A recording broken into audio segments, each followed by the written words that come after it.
Yes. Thank you. Um, we are continuing with our series on webinar series on women in tourism, and we are joined by Rosebell from East African Luxury Travel and Stella Maris from Stages Tours. We have just had their history. Stages, Stella Marie started her company while she was still in college, pursuing software engineering and loved to travel. She identified a gap in the industry, the lack of travel opportunities for youth, and the hidden gems of Kenya. Because everybody, I believe, Stella Maris was selling the safari and the beach, and the packages were probably out of reach for the youth that you were interested in. So you saw that gap, and that is how you came into the space of tourism. Rosebell says she's been here a little longer, but she also has a specialization. She says by the time you travel with them, you'll take some magic. Their clients take away some magic with them, and that you sell the soul of the destination. I love that very much. So we can see that both these companies, led by young women in tourism.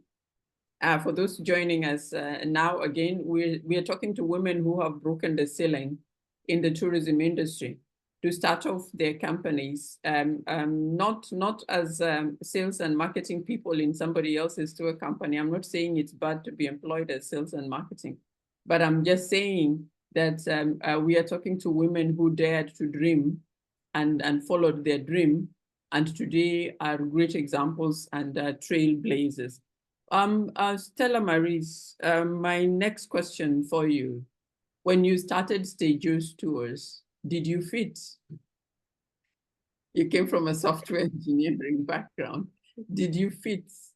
And when you went to meet and met all these other professional operators, tell us about that journey. I can say support exists in the tourism industry, but it can be uneven. Why am I saying this? When I got into tourism, I realized I didn't have the background information of what happens. And what I did before I started is I looked for people who are in the tourism industry.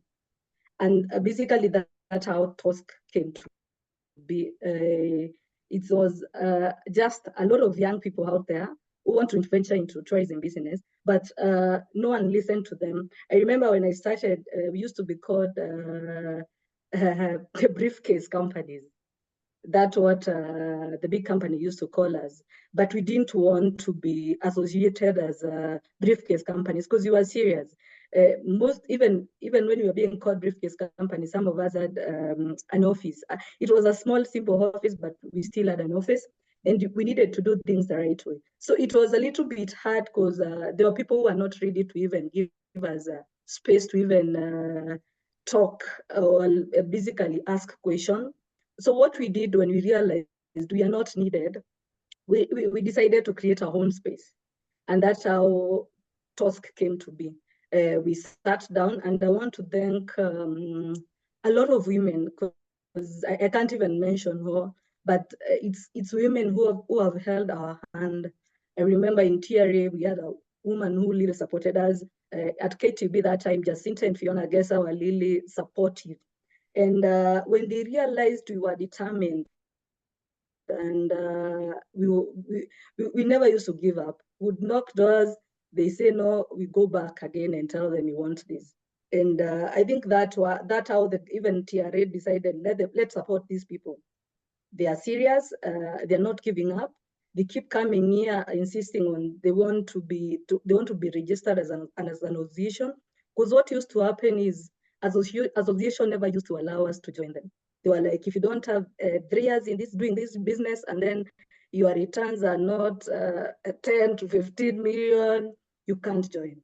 So what we did, we just associated ourselves, came together, did our constitution by the help of TRA, and basically registered. And then a lot of other people supported us in the way. It was not easy, but we didn't give up.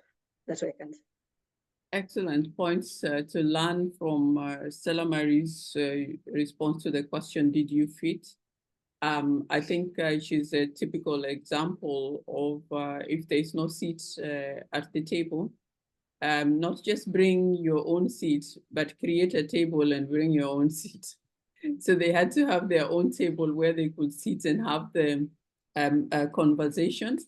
I also learned from your response the power of women holding women's hands. You said a lot of women held our hands. And for me, that is powerful, that you actually need somebody to hold your hand, somebody to believe in you. And you found women in different spaces. For those of you who are not from Kenya, TRA simply means Tourism Regulatory Authority.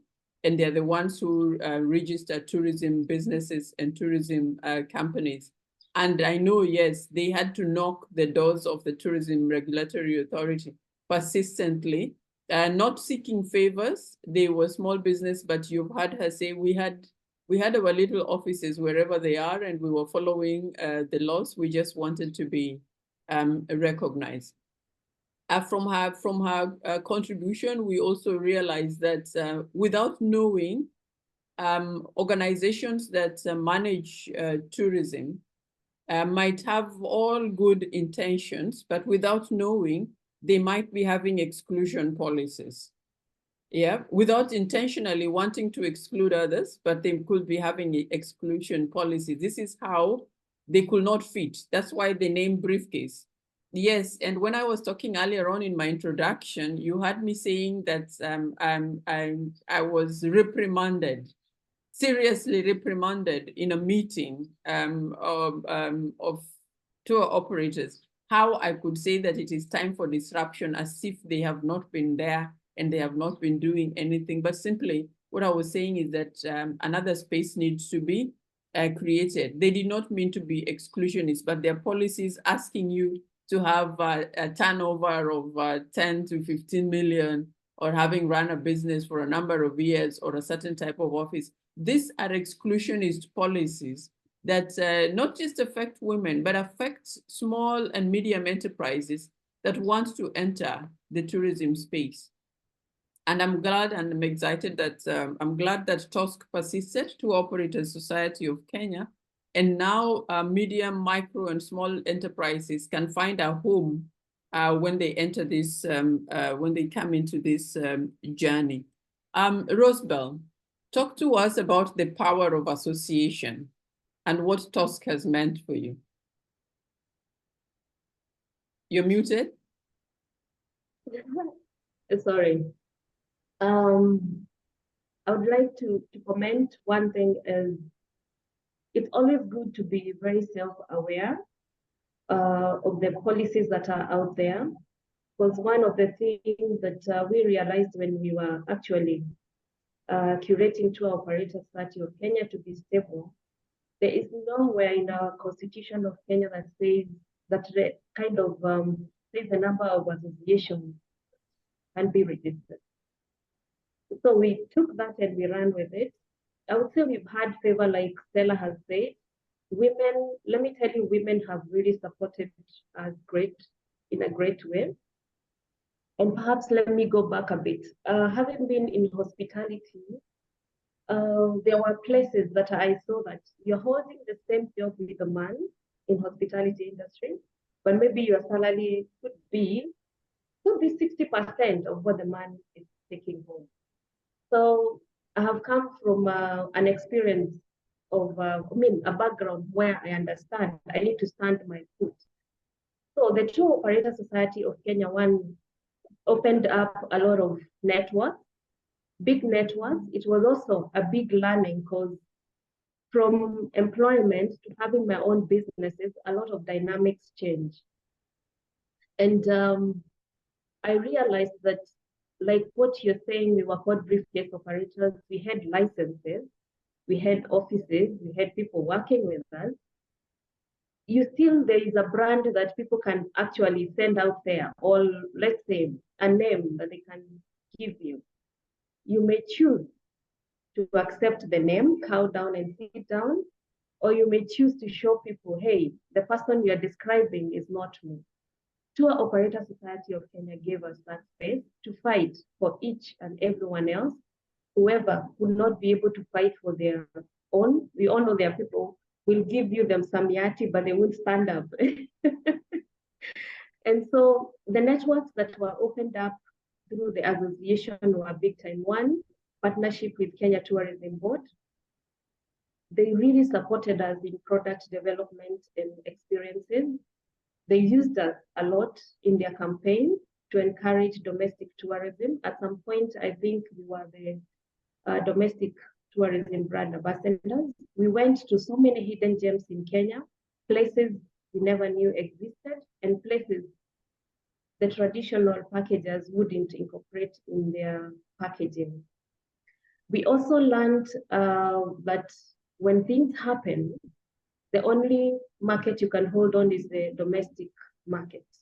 And let's say that we saw this COVID, what happened? And I am sure after COVID, our immediate neighbor was our first client.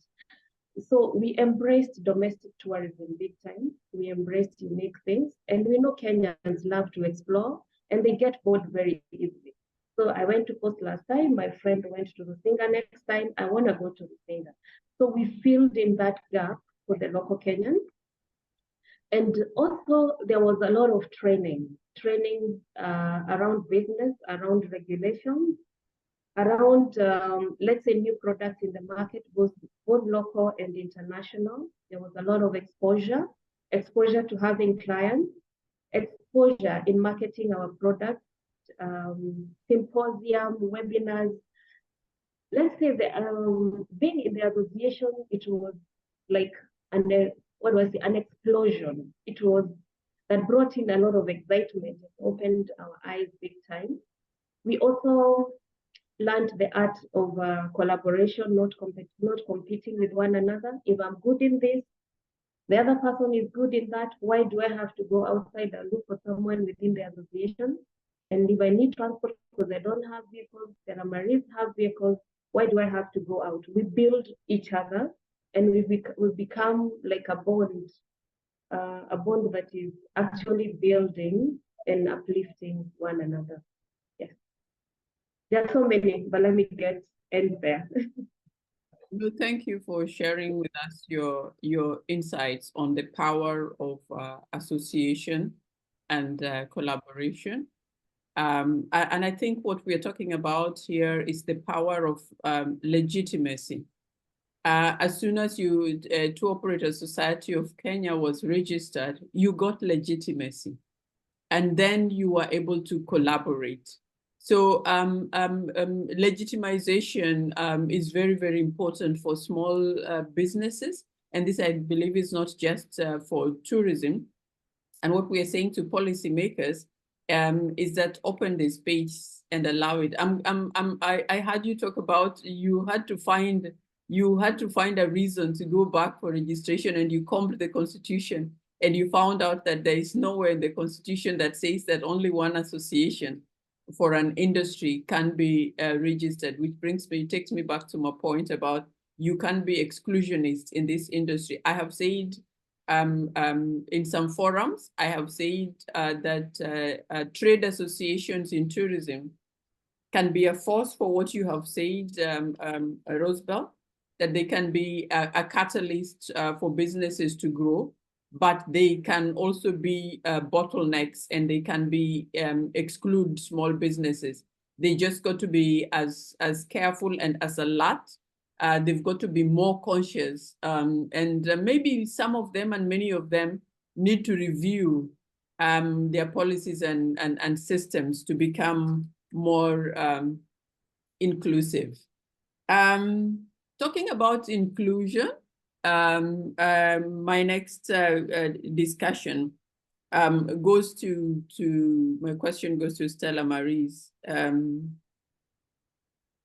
When you started and until now, what has changed?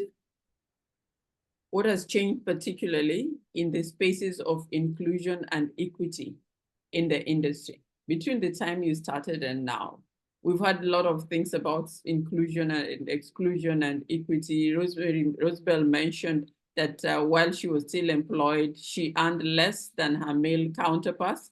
Yeah, and the difference was huge. She talked about you could earn 60% of what your male counterpart is earning. We know that those are issues of equity. But if you look at equity as an entrepreneur in the industry, in terms of access to resources, access to information, access to opportunities, sitting on the table in decision making, and being able to voice in many places, being able to enter many different places, being able to hold positions in the industry. When you look at when you started until now, what could you say about equity and inclusion, particularly for young women in tourism? Thank you, Judy, for that question. From when I started to here, I would say equity and inclusion in Kenya can be a double-edged sword for women. And I think I'll give a breakdown to it and look at the challenges that are there and also look at the opportunities that are there. There are limited access to leadership roles. If you look at some of these board members in government, you will realize young people, forget about just women, they're not there. They don't sit in those board meetings. And that does not help the tourism industry in Kenya. I was in a situation 2 weeks ago, I met someone in the tourism industry who was telling me, who requested me to do a proposal on something he saw me write on Facebook about how tourism has evolved and how Tanzania took their time to do a lot of changes on the parks and on basically on how tourism is packaged in Tanzania, from the parks all the way. There is Wi-Fi at the gate in all the parks. The washrooms are very great. Someone saw that from the ministry and was like, do as a proposal. When I did the proposal, they were like, about the Kenya now, how the industry is in Kenya and what the amenities we are offering. That person asked me, you mean this is in Kenya? I'm like, you sit. And I will not mention names, but basically that person was shocked. Like, these are the status that you're in, these are the amenities that we have in our parks, this is how tourism is being run in our country. But you see now they don't give opportunity to people who are there. You see, when you give some opportunities to some of these, I'm not saying all people are bad, I'm just saying some of us will go to this destination. I've been to 45 counties out of 47 in Kenya. I know how these amenities, how they look like. I know the amenities that are ready for tourism and amenities that are not ready for tourism. I know where infrastructure is good for tourism and where it's not. But now when these people sit down, they're only talking about selling and marketing. But there's more beyond that. So they need to bring in people who understand the tourism industry from the grassroots. How are the amenities there? How are the roads? How are the communities perceiving tourism? Until that happens, we have a long way to go in Kenya. So for me, I'd say leadership, access, and roles are not there for women and for young people. And then they still, what Rosebell said about unequal opportunities for women. And that has improved with time, but because of security issues, like the places that a lady would feel insecure to go to, I'd say that one. Like, there's a time I went to Wajir with a friend, and it was not a very good experience. Wajir is very beautiful, but the moment we removed our cameras at Lake Yahud to take photos, like the entire army was already surrounding us and telling us to delete those photos until we brought out our card. Luckily enough, we had someone from 540, the airline, so basically they took it easy on us. But I was looking at it, if you were there with just the two of us without other people. So that is one. Then the cultural expectations differ. There are things they don't expect you to do as a lady. So that is still a challenge, but things are getting better. I can say right now things are a little better. Opportunities are there and many when it comes to inclusivity. what I can tell ladies is don't just sit back, network with people who are in the industry. Most of my clients, I can say, a lot of my clients come from women who are like, Stella, you're doing a good job. I want to support you.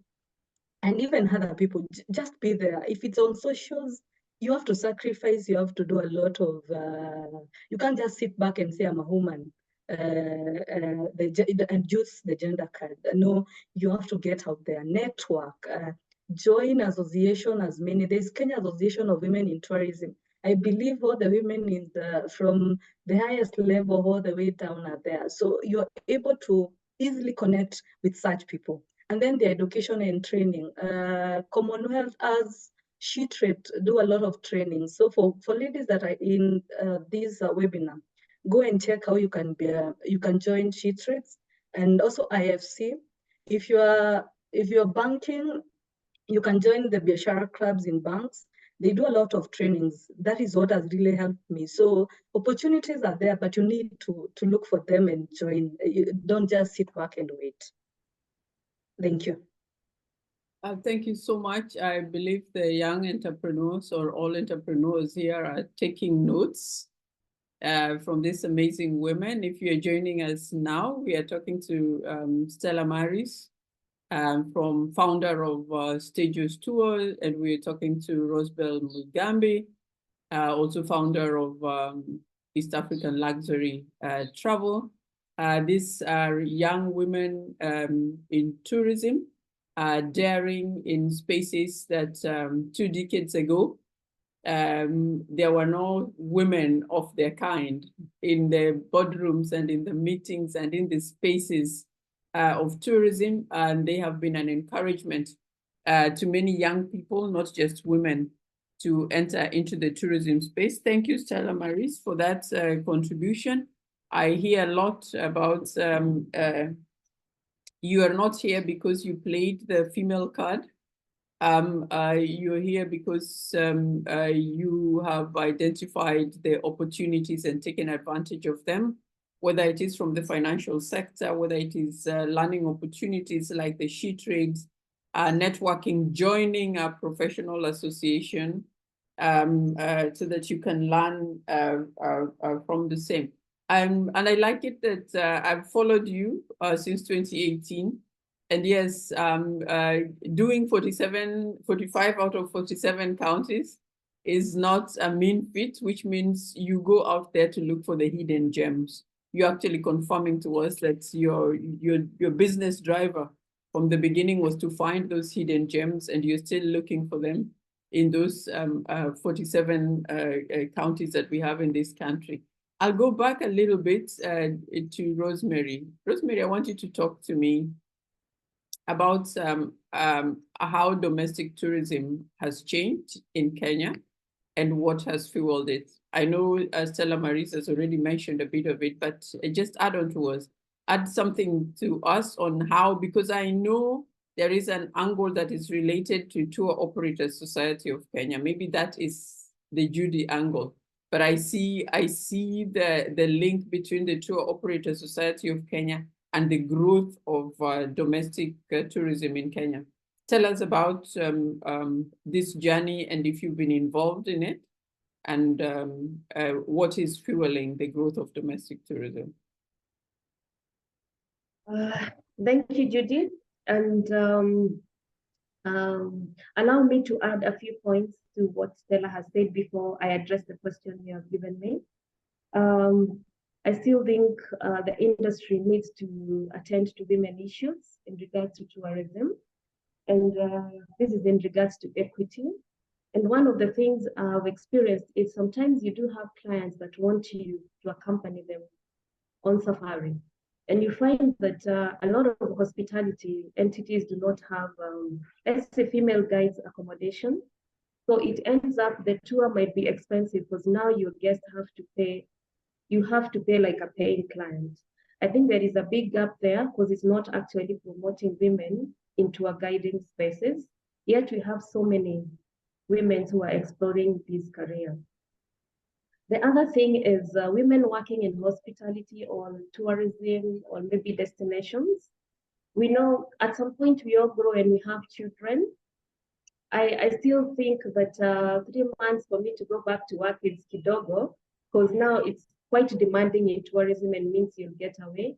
I think there should be a leeway whereby, let's say a woman is back from maternity leave, there's something that they can be, let's say you can be easy on them, work half day, something. I see Safaricom, they actually have daycare in their premises. I'm not saying everyone to be like that, but I'm sure we all can find a way to address this issue.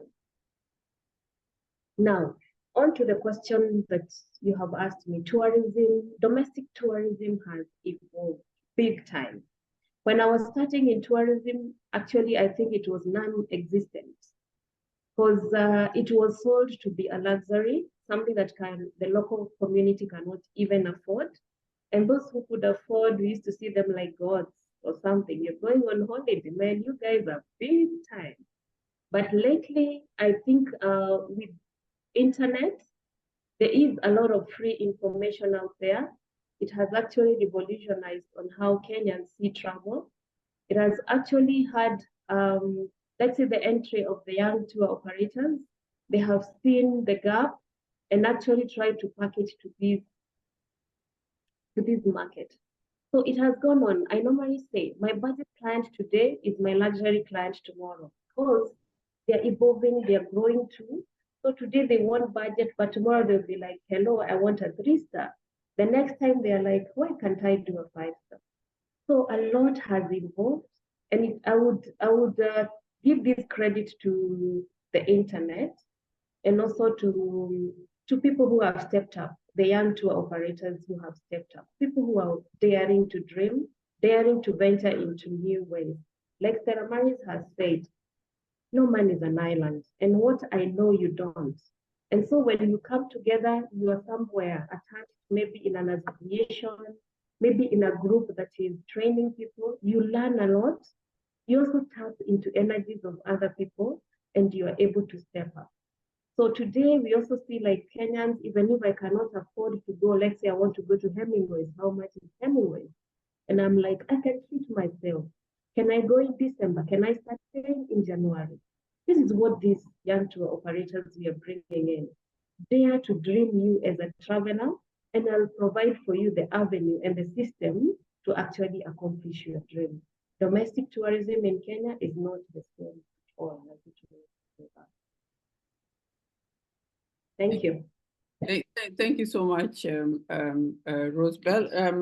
To our dear participants, I'm going to open up for questions. If Michael has picked up some questions, he will be able to read them out. If you have put any questions out here this morning, Michael will be able to read them up in the next 5 minutes. But thank you so much, Rosebell. You brought in a very important point on the power of the IT, power of the internet. And I believe that what you are saying is that the internet can break some barriers for us, or has broken some barriers, and enabled you to market yourself to a wider audience. Thank you for this profound statement. I will take it with me. My budget client today is my luxury client tomorrow. I think the entire tourism industry, the older ones and everybody should hear this. And also the fact that you say that you're here as an operator to make the dreams come true. So tell me your travel dream, and I will look for systems and ways to make you realize it. I think for a long time, it has been the other way around. It has been like, here is what we are selling you and how we are selling it. But now you are saying, tell me your travel dream, and I will find out ways and systems for it to work for you. I think that is a profound difference in how the industry used to operate in the past, and what you are doing at the moment, and the many changes that we have seen that the young women in tourism are doing, and also the ones that you highlighted, the barriers that are still there. We have taken note of them. that they are, and Stella Marie's also mentioned that there's certain spaces that are still not safe for women to engage, right? Your clients want to accompany you and there is no place for you, so it becomes expensive because you've not been catered for. They do not expect that female hosts will accompany their clients. Traditionally, it's expected that male hosts will accompany their clients. And these are things that the industry needs to take care of and address. I know that there are women who have resigned from their tourism jobs because of entering motherhood.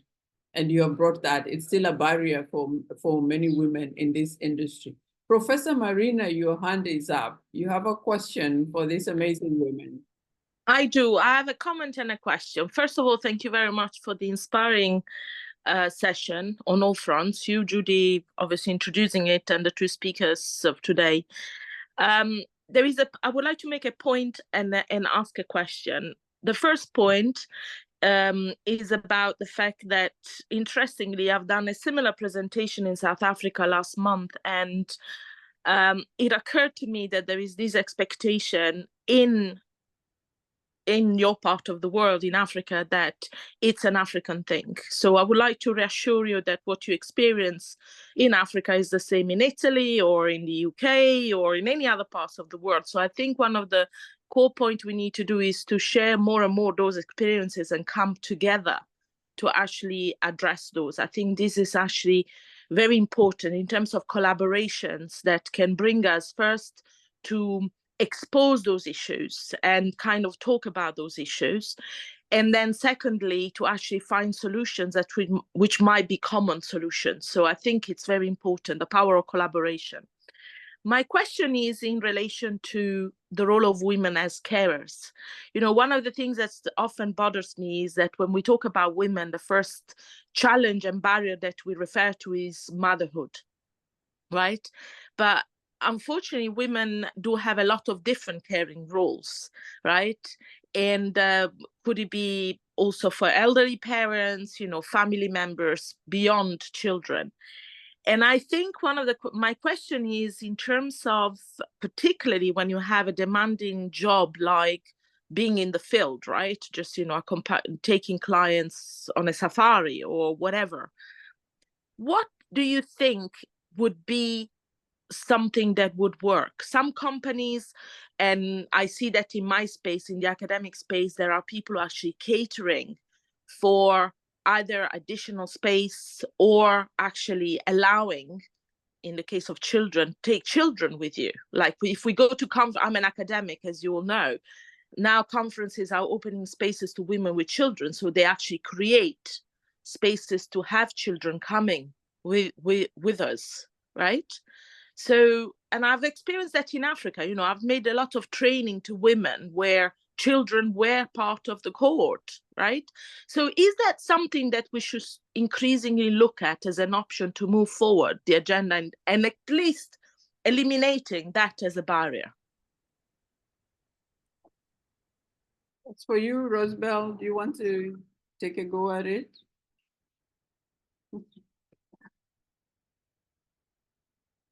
Unmute. Sorry, I had never thought about it, about how the professor has actually brought in. Maybe something to think about, Professor Marina. But perhaps, let me just tell you, I entered into entrepreneurship because of that. I had a baby. And after seeing what my fellow colleagues were going through, I knew the day I'll get pregnant, I'm out of here. Because I wasn't fired. I chose to have peace of taking care of. And then I was a young mother, first-time mother. So, but when I went home, clients followed me. And I still thought I cannot do two things when I have a baby. And when I referred the clients to other person they didn't want, and they were like, hello, do everything, charge me, tell me where to pay. So that's how East Africa Luxury was born. Breastfeeding on one side, phone on the other, phone on my shoulders, held here, pen and paper. At home, no registration, nothing. So my clients kind of made East Africa luxury travel. What I thought was this: if I am working and I have a new baby, can I work half day? That's what I thought. Right now, we have the avenue of working at home. If my target is supposed to be XX, can I be told within 24 hours, can you deliver XX? If not so, are we having many mothers? If the company is big, can we have a space I can bring along the child? If I am a tour guide, can I be relieved my tour guiding duties until the baby is 1 year old and I can sit in the office? These are the flexibilities I'm seeking, because now let's say I have a 6-month-old baby and I have to accompany a guest. Will I be breastfeeding? Will I be attending to her tantrum? Will I be telling the guest about about the destination? So I'm just trying to say that there should be flexibilities that allow motherhood to thrive. We are a hospitality industry. Can we put a human element to it? Mm. Thank you. Thank you so much, and thank you, Prof. And yes, I know, Rosebell, we can have a whole. You seem to be a good source of information on labor practices and what we could do about our labor practices, including the switching of roles for mother. And Professor opened up this space and say it might not just be that you have a child, you're a new mother. It could be that you're a caregiver in another way. Maybe you're a caregiver to an elderly parent and you're the one who's there. Maybe you're a caregiver to a sick person or a person who is able differently. How do we help you? How does the industry help you? And these are all things around labor issues that we can bring into the discussion, but that is another discussion that can be carried forward. But thank you, Professor, for highlighting that, and thank you, Roosevelt, for bringing your thoughts on that as well. I know you have all shared with us a lot until now about the lessons that you have learned, but I now just want you to count them.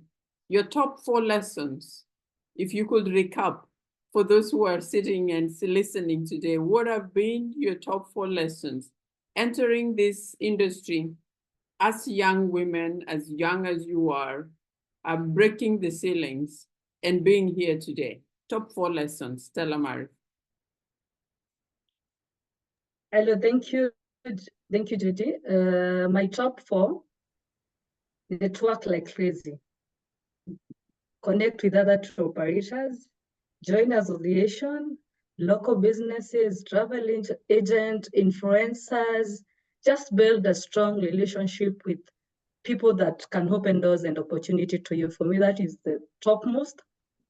The second one is resilience in what you're doing in this tourism and industry, because the tourism industry is volatile. You need to be adaptable. Like we remember when COVID came, some people, when people talk about COVID, people say how it messed up so many things. But for some of us, COVID propelled some of our business. We did so well during that time. When it opened up, that was even before it opened up in August. You just, when there's a situation that has come up, just look for other options, be adaptable. And that's why most of us during COVID period, we started selling Nairobi National Park. And we did very well, even selling places like Machakos, just come up, curate simple things. So resilience is also key to navigate challenges. Then the next one is you embrace your niche. What are you doing? If you're coming up with a new destination, don't stop. Just ensure, because what happens is, like Rosebell had mentioned, the client when I started, used to do a lot of hikes and day trips. Probably you can say I don't even do them anymore. But because most of the clients we started with, they started doing day trips. They no longer do day trips. They went to Dubai and then they're now doing 7-day safari in Kenya. So embrace it and just offer solution to the clientele that you have. Then the next one is just be tech savvy. You have to be on social, be it on Facebook, be it on Instagram. If you're not good at it, please do. There are a lot of free trainings from Meta. There are free trainings from Google. Just ensure you be tech savvy. I was lucky enough because I'd done IT, so it was easy for me. But if you're not, there are avenues out there the way you can learn, and most of them are free. If you even SheTrades do some of those free trainings, but like I mentioned, you have to look for those opportunities. Don't just sit back. Thank you. Thank you so much. We have heard from you. Work, work, and work. Invest in your enterprise. Build resilience by being adaptable, right? And flexible. Embrace your niche. Offer solutions. Be tech savvy, yeah. And then look for networks again, right? Thank you so much, Rosebell. Tell us, what's your 4 lessons? Summarize it for us. Michael, let me know if you have questions. Go ahead. Number 1 is this. You need to establish a space that you're passionate about. Be the best that you can be. Run with it. Because let me tell you, there are moments that only passion will be your fuel. Let's say for us, we never predicted COVID. What sustained us? It was passion. We knew this, even if I go wherever, me go to tourism. There is nowhere I can be at home besides here. So be passionate. Be the very best there is in the space that you want to explore. Number 2, there is no man that is an island. You need to collaborate. We do not do hiking tours, but I know somebody who will actually execute according to our clientele. So please collaborate with others. Don't see people as competition. I normally say this. Most of us lost very good mentors because we saw them as competition. You are there to learn, but it's decided to compete. Number 3, you have to be very innovative. The trends are changing fast. How clients used to travel yesterday is not the same way they're traveling today. When I started, it was all about safari and the beach. Right now, we are actually looking for anything to make us travel. I'm saying there are people who actually have narrowed down to just doing picnics in Nairobi. If you go on Instagram, they are there. I've seen people who just go doing park and chill. They have identified a niche for them. I would like to tell you, we never went down during COVID, maybe 1 year. And the reason is I realized Kenyans still want to travel. And this is how our holiday homes brand was born. I thought it was just gonna cater for COVID time. But let me tell you right now, it's what you say your cash cow product is. Because we looked for holiday homes and we gave Kenyans an escape. It was a bit taxing because you had to sanitize the whole house on every exit, but the travelers were willing to pay the extra. You have to be very innovative. You have to choose who am I following online so that whatever it's attracted, it's around with what you're seeking online. Number 4, tafadhali, usianze to be legitimate, register a business, get the licensing. Yeah? Let me tell you, like what I was saying, I started breastfeeding here and I'm at home, no registered business, people are paying in my personal account. There are chances that I lost them because some people I had to have a license and I have to have a registered business. And let me say, once in a while, I mourn about those opportunities. And let's say most of them came around SheTrades. Yes, you've joined in as a person, but there are times they just want business. And people are hosted all over the world. They go for training. They have exhibitions all over the world. They are hosted 100%. So just be legitimate. Register a business, have the proper licenses, at least in a profile. The time someone calls you and tells you, give me the profile of your business. Don't tell them I'm giving you 24 hours. You're like, hello, here it is. It has everything about your biashara. It has to be on your finger. Thank you. Oh, wow. Amazing. Amazing. I like be legitimate and be ready. Yeah, have everything that you need. Innovation. Innovation, innovation, innovation. Travel is changing and it is changing fast. So don't go out there and want to start a business and copy what others are doing. Yeah, our two panelists today, my co-hosts have said they all found a niche. They have not told us that they went to do what others were doing. They didn't go and package the 3 nights, 2 nights, 3 day safaris and 2 nights, 3 days at the beach. They found a niche, whether it was hiking, you started there. And Rosemary has mentioned how it's so evolving today that there are companies that are just offering picnics in Nairobi as part of getting out. For those who don't want, maybe those who have children and don't want to travel far, the kids are still young and you want to manage them. Innovate. There are opportunities in this industry. Then don't compete. There's something we call co-opetition, where you cooperate with your competition. So Rosemary has been saying it since her first statements. Do not compete, collaborate. Another word for it is co-opetition. Cooperate with your competition, right? So that you can learn from them and get the opportunities. Then define your space and be passionate about it. Passion drove them. I am excited that today you have confirmed, and I always knew it, I have said it because of what I observed, but today, let nobody accuse me when I say that a small dynamic businesses in Kenya run by members of TOS survived COVID better than established tour companies. And we have heard it from the horse's mouth today, that while other companies sent their people home and closed shop, these small businesses were busy innovating because of the flexibility that they had within their brands, and they started selling local spaces and new businesses were born. Rosemary is telling us, Rosemary, I always thought that you had the luxury holiday homes brand.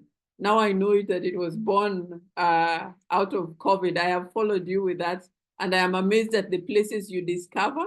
And she doesn't tell us the names unless you talk to her. You just see the pictures and a beautiful description, and she's constantly discovering new holiday homes in Kenya. I follow her and I'm like, okay, one day, someday, we'll go to some of these amazing holiday homes that are sold by East Africa Luxury Travel. And for your information, I am also talking as a client of Stages Tours. I have referred people to them, and the experience has been amazing. So they're not just saying it. I'm here saying what I have. My people whom I have referred have come back and say, we were so well taken care of. We were amazed how we didn't find them earlier on. But now there's always a first time, and I know they will also refer other people. Michael, do I have any questions on the chat? Yesterday I was stranded. You have somebody who is appreciating you, Rosebell. Yes. Do we have some questions? Okay. Yes, there are. Yeah. You can check through. There are in the chat.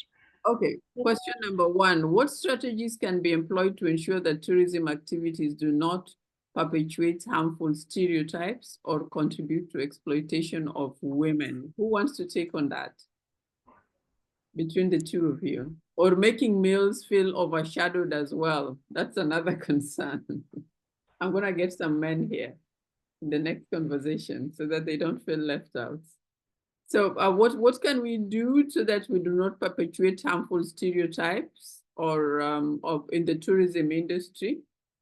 Harmful stereotypes include those companies, those places where you go to and everybody in the front office is a woman wearing a brief skirt. Hey, there's nothing, I know my dress, my choice. But why is it always wearing a brief skirt and all the men are wearing long-sleeved shirts and full-length trousers? I think these are the stereotypes that this question is referring to. And they're saying, what can we do to ensure that the tourism activities do not perpetuate harmful stereotypes? Any comments on that? Can I ask a question to the same person? Yes. Hello? Go ahead, Rosebell. Who wants to ask the question? I don't know how to place this in a way that, in a manner that pleases the Lord. I don't know. Can you hear me? I'm seeing you're frozen. I can hear you. Can anyone hear me? I would want to ask, when we get to establishments that let's say the lady that is maybe serving us in a hotel is a Muslim, is she normally wearing a micro mini skirt? This is where I want to take this. There is something I normally say, let's say like the owner reserves the right of admission. You as a person, what is your integrity? Do you have your own personal standards? We make personal standards for all businesses, for everything else, but you as a person, if you're not comfortable with the micro mini skirt, can you raise it with your HR before you even accept the job? Because I believe in our contract, it's well stipulated the mode of dressing you're going to wear. Sometimes it's not always about the employer, it's you who is accepting the job. Are you comfortable with that? We have seen people also wear the same skirt and they have stockings, heavy stockings inside, and it's allowed. So if you're not comfortable with it, can you raise it up? In short, what I'm trying to tell you is there's no regulation in regards to the mode of dressing, because the owner of the place already has their own standards of operation. Would you conform to them, or the human resource have a way for people who can? Trust you me, for the same job, if a Muslim lady showed up and was given the job, she won't be dressing with that, like perhaps what you're not comfortable with. Sexual immorality in tourism was, let me say, way back it was bad, really bad, because women most of the time were confronted in their career, they were confronted by this issue. You want to rise up, there is a favor you have to give. And it's like more like we are objectualizing a woman sexually. That's why we normally place them perhaps in the reception, and maybe they are good in another thing. They are the reception maybe because they are pretty or something, they attract people in a way. It is more of me as a person. Who am I? Can I not? We have seen gorgeous women excelling in tourism and they do not conform to those behind the scene things. So sometimes it's about you as a person, your integrity level. How can you stand up for yourself and say, hello, I need this job, but I do not want it this year. Thank you very much. Thank you very much. I think the change will begin with all of us by voicing what we want, what is acceptable, and not what is not acceptable. And you're telling us we do not have to take what is given to us as women. We can also voice. In the STTA Young Changemakers program, one time we had a discussion of women in tourism. And this young woman was in one of the universities and she was going for attachment. And she went for attachment and she had attended this seminar.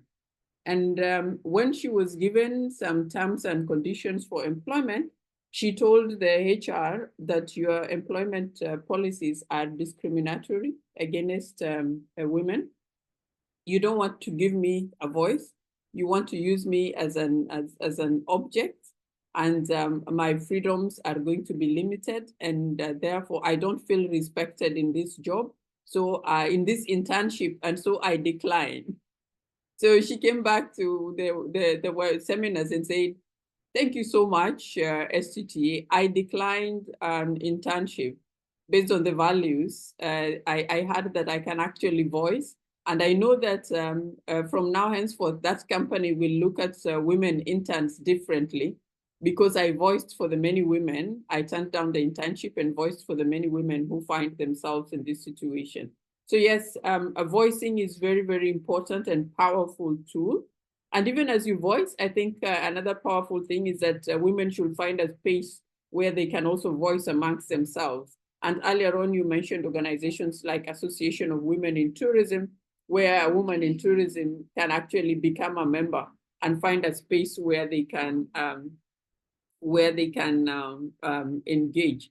Somebody wants to know about there is other spaces in tourism, other sectors other than hotel operations. There is a hotel industry and being a woman driver guide, and they're asking, is it also inclusive? Can we say that it is inclusive in that particular space? I don't know whether anyone wants to comment on that, but for me, what we have been saying here applies mainly for entrepreneurship, but there are also certain things that we have now said at the end that affects women in guiding, like the spaces for a long time. There's still places that don't have, or lodges that have only male guides because they've not gone to the extent of having accommodation for females. They don't want to make that investment. Some of them have said that it is too expensive to have women, in a large percentage of women, because they can go, they will always be going on maternity leave if they are young women. So we'd better not employ them. It's for the women who are guides today and are operating within certain spaces, they are very courageous women. I will bring some women guides, not just from Kenya, but I'll try and get one from another East African country, who's been a trailblazer in gorilla tracking. And my earlier conversations with her is that it was lonely, where to sleep, where to camp as a woman, and you have your people who are tracking most of the time. It's a group of men and all this kind of stuff. So yes, I think there are women breaking the ceiling in the guiding space. It's not always been inclusive, but spaces are being opened by the women who have dared to enter into that particular place. Hi, team, please indicate licenses required for new entrants. What would you advise them? Go to TRA and get your licenses? Tell us something. That's a question for you guys. Okay, I'll start with, I can see there's still a concern on the male concern that you're focusing so much on the on the female, but what I can tell Lisha is that there are different ways of approaching that. One is highlighting male contribution, and I would want the men that are in the group, they also need to work on that. Please support other men that are doing good out there. See, one thing good about women is if one is doing good, they go out and talk about it and tell everyone else about it. But for the male, our brothers and our family members, the men, they're not very keen in just supporting and showcasing it. So I would tell them how we can help the men not to feel like we're dominating is one, their contribution should be highlighted. And then we need to offer activities that if you realize a lot of in travel, women travel more than men. So we need to be inclusive with our diverse activities that we are offering so that we can have more men traveling. And then we can have shared experiences. We promote shared experiences where you're able to come with your husband and your family so that we bring everyone on board. We don't want to be exclusive. We want to bring everyone on board. And then for the person who had asked about guiding, not to worry, there are ladies out there. I'll mention one, is called Stelangeri. She's a driver guide and she has been doing an amazing job. So if you're starting off, you might link up with her. She's called Stelangeri from Mara Expedition. It has not been easy for her, but she's always fighting for spaces. And if you can join in together and fight for those spaces, hotels will listen to you and start offering accommodation. And even you get, you need to come together. That's what I can say. She has been trying to fight for that space. And so far, so good. And for her, she doesn't care. If she wants something, she'll get it. So you can look for her and you can get guidance from her. But I know she has been doing so well at it. And then for licenses that are required to start, basically the key and the main one is a TRA license. And for you to get it, you need to have an office space, that a physical office space. You need to have employees. If you're not trained in tourism, you need to have someone who has trained in tourism to use their certificate. You also need to have the city council license, that is the permits. That is also a requirement. And you need to give, if you have rented a place, that an office, you need to give the lease agreement. Or if you own the place, you need to show that you own the office. Basically, just that, and then you get the license. Others are not mandatory, but like we had mentioned, please join association like Kenya Women in Tourism Association, Tour Operator Society of Kenya, so that you're able to learn and know what to do and how other people are doing it in the industry. Excellent. Thank you for those contributions and giving us the example of the tour guide. We've got concerns, and I think we are reiterating again that men have not been left behind. They are already on the leadership seats. The women are just trying to catch up. And I think the space is open for everyone. We're just in this Women's Month, we're talking to women who have entered this space on their own terms, and they have shared with us their lessons that they have learned along the way. So Richard, don't be scared.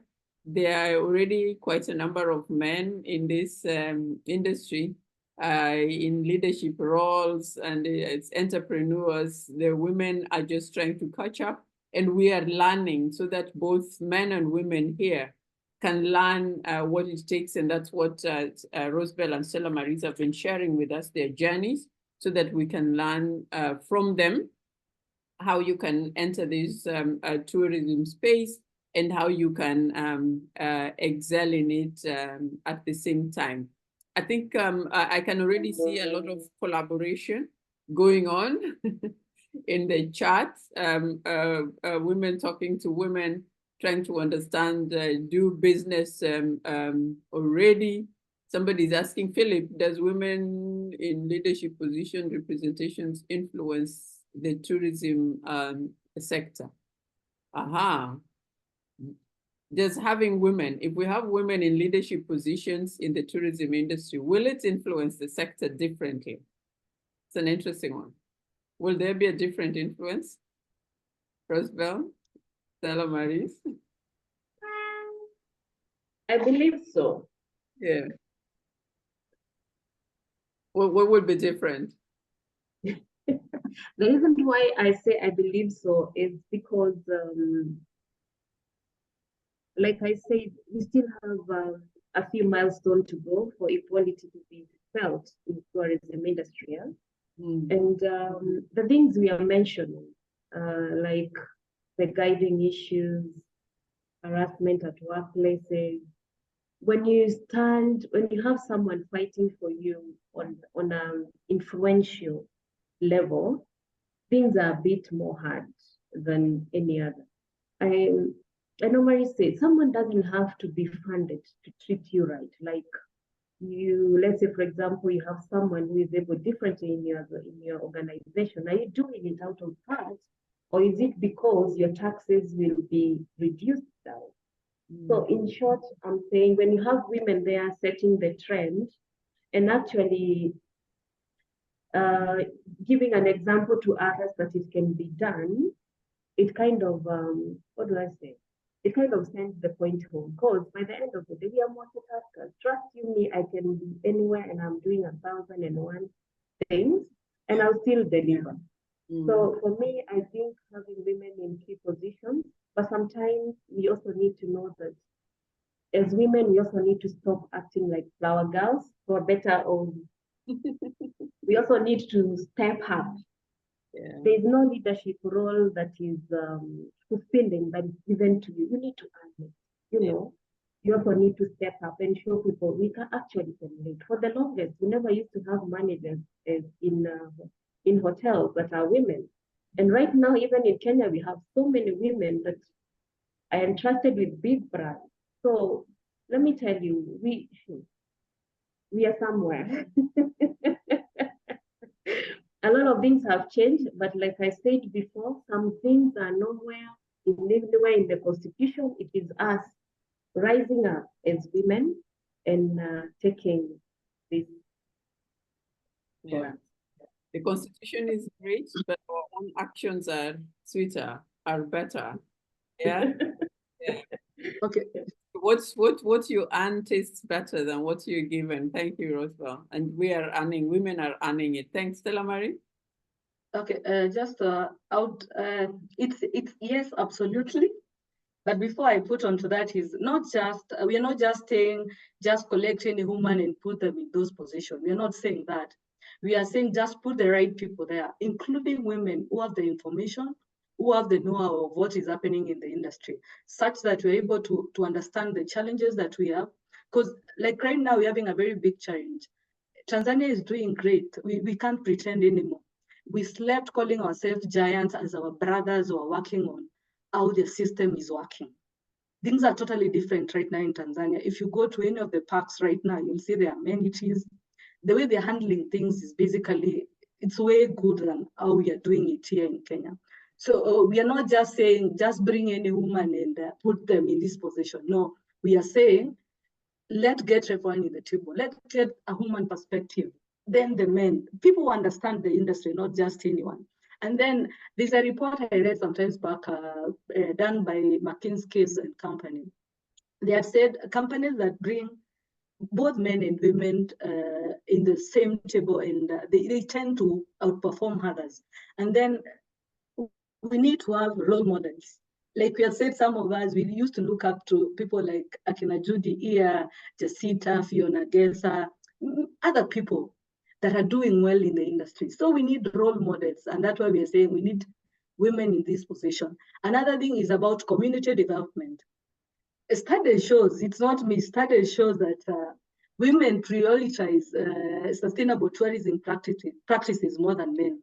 And at the end of the day, those benefits end up going to the local community. So I think it's not about, it's the gender, it's not the gender card. We're just saying there are different perspectives to look at things. Thank you. Thank you so much for those perspectives on women leadership and whether it will make a difference. And what we are saying is that, yes, the right women with the right knowledge have something to bring to the table. And Stella Marie says, we are not saying just pick anyone and bring them to the table. And Roswell said earlier on, and it's been repeated, it's not just about the gender card. We are saying that there are women out there who are knowledgeable and who are qualified, and if they are given a chance, they can turn this industry around. And yes, we have seen a great turnaround in the domestic tourism since 2018. We have seen a big turnaround. We have seen a product diversification in a way that this industry did not know before. And this was not just women, this was young men and women in tourism. It was a new generation of tourism entrepreneurs who have used the power of the internet and their ability to innovate, to open up a whole new space for the growth of tourism in Kenya. So opportunities exist for both men and women when it comes to leadership. Choose the right persons for the positions, and they will deliver. If women are able to deliver just as men would deliver in this industry. I believe that Rosebell and Stella Marie have read your note. You can exchange contacts here and carry on this conversation on could TOSC and KAWT play a role in furthering the initiative of economically empowering women? Yes, they could, and they do those things very well. In 1 minute, Rosemary and Rosebell, 5 minutes between the two of you, tell us about the initiative, your contributions to community when it comes to sustainable tourism. Tell us about what you're doing with community contribution and support.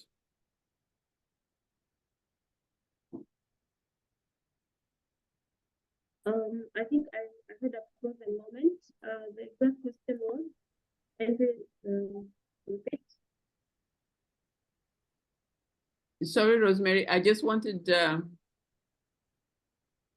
I the one who's frozen? Can you hear me? I can hear you now, yes.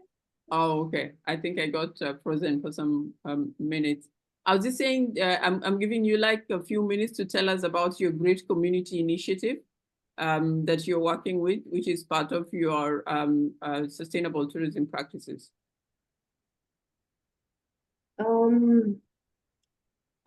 For us at East Africa Luxury Travel, we do work with communities in Kajiado, and what we do with the communities is we give perhaps the inbound tourists an experience, a localized experience of how maybe the Maasai or the Kikuyu or any other communities, how they live. And sometimes it can be a night, sometimes it can be a day. They do pay a certain fee to the community. It's kind of an appreciation for the host communities.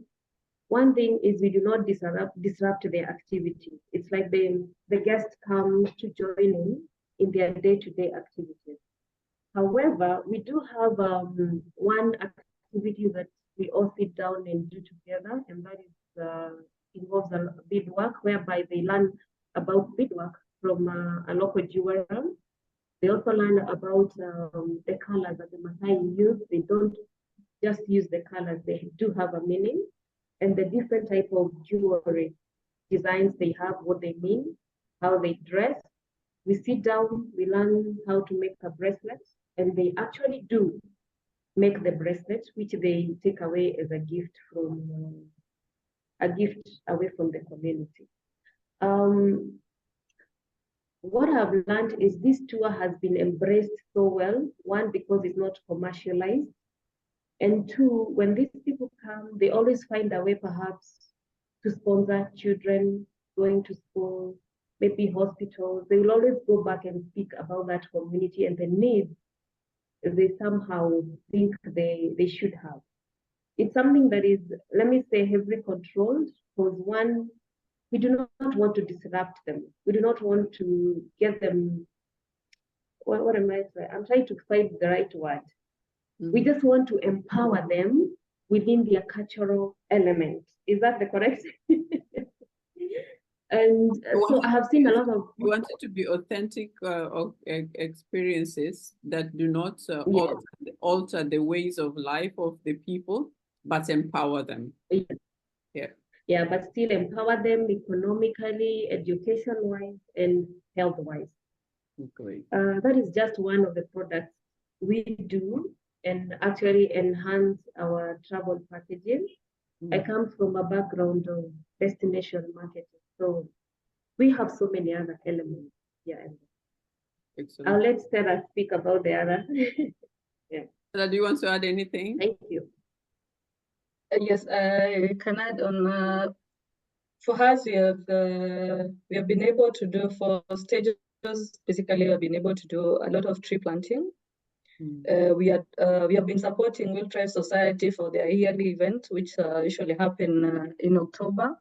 In November, we basically support with trees and facilitate on how people go and plant those trees. We have also been supporting a lady called Terry. What Terry does is she has been going around in different schools in Tharaka-Nithi County, where she plants trees with students. The program is called Teach One How to Plant One. So you basically go plant trees with kids in school, in primary school. Then you tell every child to adopt a tree and ensure that that tree grows. So we have been supporting that. And then also to add, Jody requested us to speak about what TOSC is doing. So when on what Rosemary has been doing Kajiado, as Tour Operator Society of Kenya, we visited one of the schools in Kajiado, and we realized the girls were showering outside. And this is a school with over 500 students. So we came together and promised them to do an ablution block, which is almost complete. So you can see the impact of coming together and working as a team. We have been able to build an ablution block, basically the washrooms for the girls and a place they can shower in Kajiado County. So it's all about collaboration and partnership, and what you can achieve when you come together is immense. Thank you so much. Thank you. Thank you so much for your engagement so far. Parting shots has got to do, what could we do differently in this industry in terms of policy to level playing ground for young entrepreneurs. Now I'm just talking about young entrepreneurs. Yeah, you give us your 4 lessons, but now in terms of policy, what could we do differently? 1 minute each. I'm thinking number one, I think we need to have a level playing field for all of us. I will tell you, for tour operators in Kenya right now, we are competing a lot with people who are not legitimate in business. By this, I mean, me as Rosebell, I need to pay my licenses, I need to pay my city council and all these things. I have an office. And I am also forced to compete with someone who does not have, who is not qualified actually to operate as a tour operator. So I think the regulator has really slept on that part. And for us to have integrity in tourism, I think it's actually a point of concern, and I think they should act with haste. The other thing is, well, this is tough because we have a lot. I'm trying to narrow down through my mind. I know the other thing we need to put your mind, yeah. We need to put sustainable tourism, like, it's on our fingertips, because we need to protect this planet. I cannot do business today without a technology. I'm not just doing business for me. Maybe I'm creating a legacy. Who will I leave this legacy to when perhaps they won't even have destination package in the future? So I also think the government, they need to put this thing as I don't know, it has to be like very important on their agenda to push it. I know they are doing other areas, but I still think it's not enough. Now, the other thing is on human resource. I think tourism in general, people working in tourism industry, I don't think they get the best amenities. I still feel there is a big gap in labor, whereby people need to get value for what they're giving into, people working longer hours.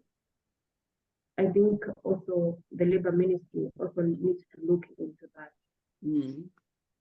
I think those will be our working amenities as people in tourism. I don't think they're up to standard. Thank you for that input. Noted, Stella Marie. For me, policy, I think the biggest one is what Rosebell has mentioned, because the TRA one. Because you find out when you are starting as a young tour operator, a lot of them right now, some of them are basically conning and swindling. A few of them are conning and swindling, not even just the new one, but most of them that are not registered are swindling clients.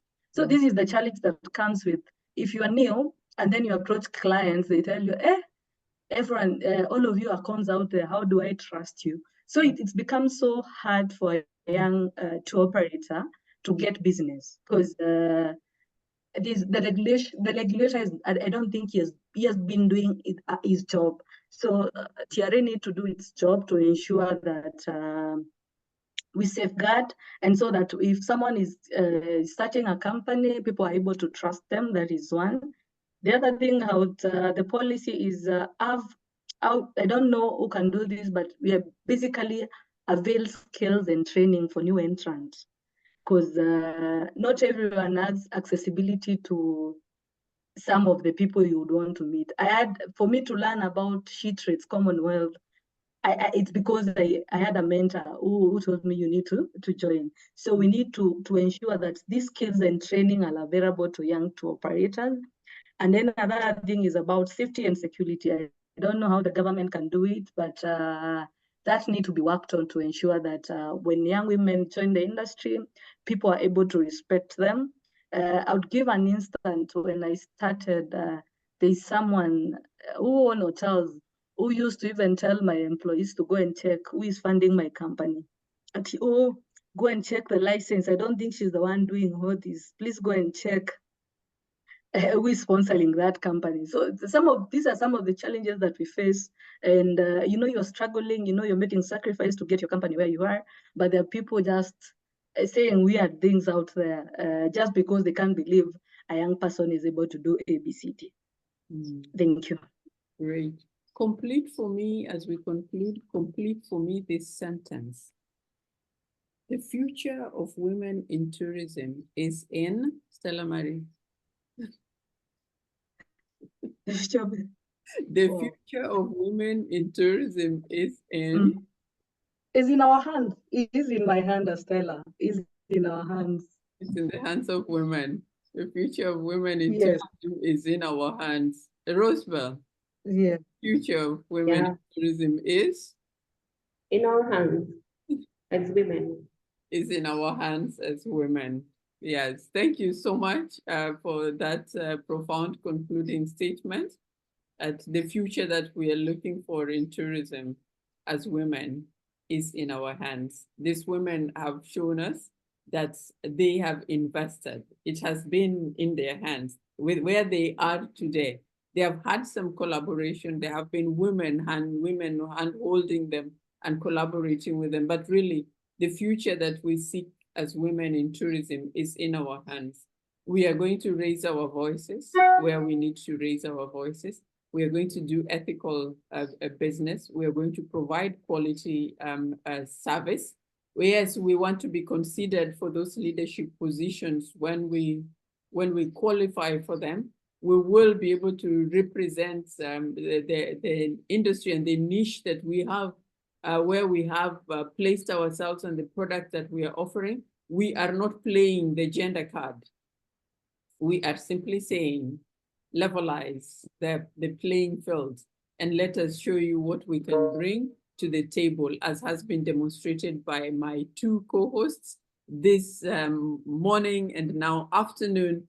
Thank you once again, ladies and gentlemen. We will give an applause. You know how to clap. You know how to clap. You're going to give a clap to those of us who are not, if you can put on your videos, super cool. If not, yes, I see Alison. Thank you very much for this amazing women. Yes, follow their companies, follow them on social media. They have amazing content. They are always posting some of the most, especially when they go out on those expeditions, when they are discovering hidden talents. I follow them each and every day, and I take notes of what the places they have said, so that I can also be able to mention them to somebody. You're looking for something, I saw it with this. Support them. If you're a woman in tourism here, if you're ahead of them, support them. If they're opportunity, and I'm not just speaking just for Rosebell today and Stella Maris, I'm speaking for all those other women, amazing women who have shown up here today, who are also in this same space. They have told you about the collaborative spaces that exist for women, small businesses, tour operators. Society of Kenya is the place to be. It's a place of growth. For women in tourism, there's the Kenya Association of Women in Tourism, where women find a safe space where they can contribute to tourism in this industry. Thank you very much, ladies and gentlemen, for being here. Out of public demand, I'm going to do one more session of women in tourism with another two amazing women. We will announce this to you so that we can hear their journeys. And like I said, I'm bringing a practical person who is a guide on the ground and what it means for be a woman guide on the ground. And my other guest will probably be a female lodge manager, those who are managing some of these brands, so that we can hear the conversations of women in tourism. Thank you very much for joining me. Have a brilliant afternoon. You will be able to receive, if you registered, if you joined through registration, Michael will be able to share with you this link if you want to share it with other people who missed this conversation today. If you did not register, I hope Michael will find, Visit Congo. Are you trying to register to record this? You want me to enable you? Okay. All right. So you'll be able to see that. I want to take this opportunity also on behalf of the team at STTA to, apart from thanking you, to also let you know that we have our annual Sustainable Tourism Conversations on 13th and 14th of June in Mombasa. This is a place of inspiration, a place of growth, a place of learning, a place of networking, a place of new beginnings for many people. This summit has been a place of new beginning. It has launched many amazing careers. Some people appeared here once and their career paths have changed forever. Their professional paths have changed forever because of the networks. It's a small congregation, nearly of just about 100 people. If we go more, we're 130.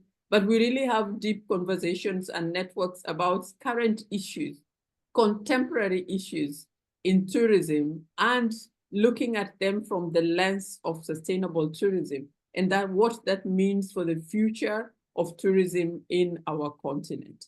So if you have an opportunity, register and join us on 13th and 14th of June in Mombasa. We are looking forward to great conversations as always in these learning sessions. This is the place where you learn terminologies like co-opetition that I was using here. It was I first heard about it in a STAS seminar, and many other amazing lingua, and just how to become part of the growing space of sustainable tourism. We look at sustainable tourism and sometimes we narrow it. We just think about people, planet, and profit.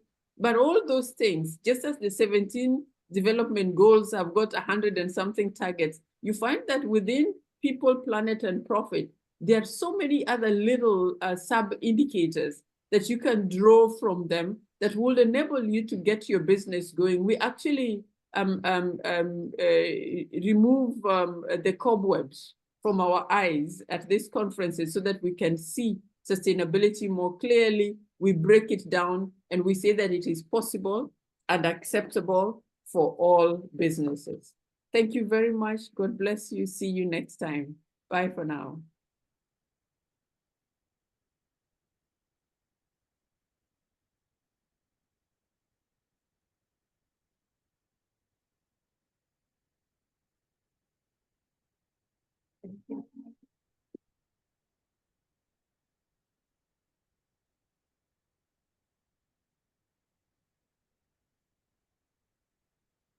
Thanks everyone for being here.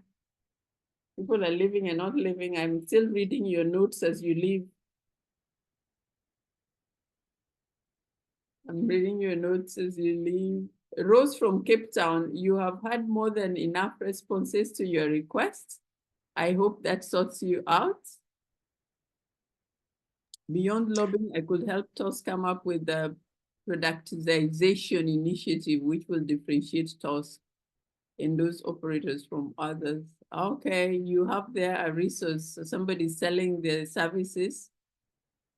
Thank you, Joshua, for attending. I know you are joining us from very far, as was Professor Marina. Has challenged me as a lady. Thank you, ladies. Thank you for coming. Thank you, Maggie. Amazing conversations. Thank you. Yes, Jerry, you will get a recording. Gina Ventures, just make sure you leave your contacts with Michael if you did not register using the link.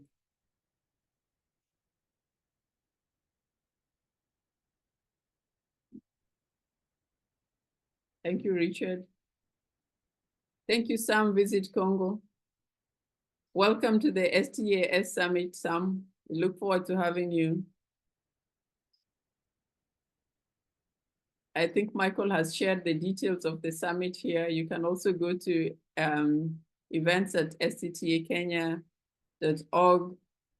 Thank you, Fiona. Appreciate your time for staying here. Yes, we will have more of these conversations. Thank you so much for coming.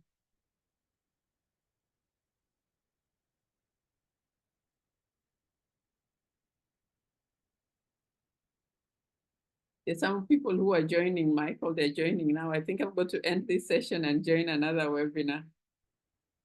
But it was nice, and we have people who have stayed. Thank you, everyone. Bye. Michael, there are people who are still sharing their emails. Like, there you go, Rose at Cape Destinations. I hope you're taking notes. Michael, you're taking notes of the emails that are being shared? Yeah? Yes. Writing them down, yeah. Oh, Yeah. all right. Okay. I will stay another 2 more minutes, and then I will end the session. If anybody is writing or communicating their email addresses. If not, we will leave now. Okay. Beautiful. Thank you very much. Bye for now.